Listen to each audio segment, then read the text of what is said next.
আসসালামু আলাইকুম।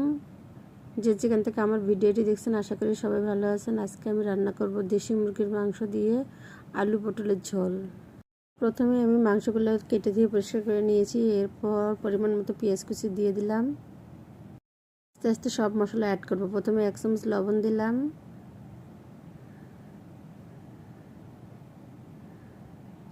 1 চামচ হলুদ গুঁড়া,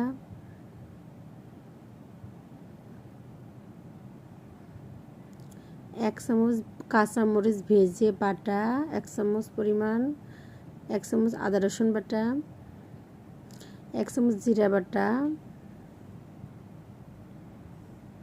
ও পরিমাণ মতো সয়াবিন তেল দিয়ে ভালো করে হাতে মেখে নিব।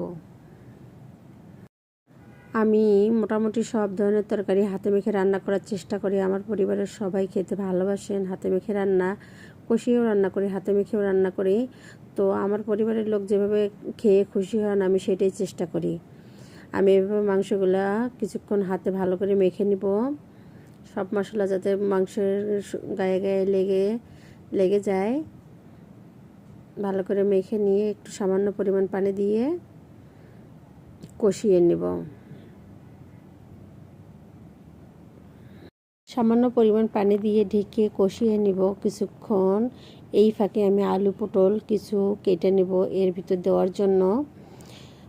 আমার আলু পটল দিয়ে আজকে মুরগির মাংস খেতে মন চাচ্ছে, তাই আমি আলু পটল দিয়ে আজকে মুরগির মাংস রান্না করব। মাঝে মাঝে ঢাকনা উঠিয়ে নাড়াচাড়া করে নিব।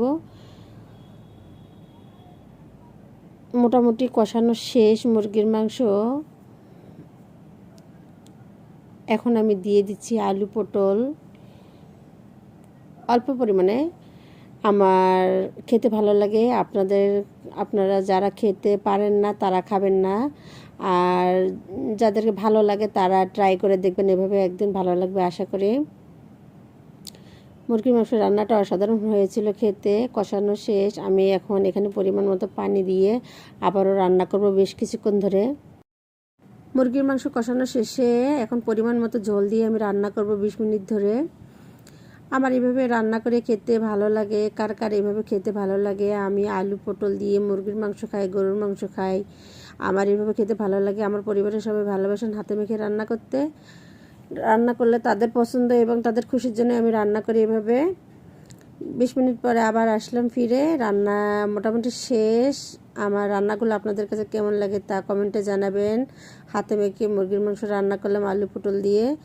যদি আপনাদের কারো ভালো লেগে থাকে তাহলে একবার ট্রাই করে দেখবেন। অসাধারণ খেতে হয়েছিল।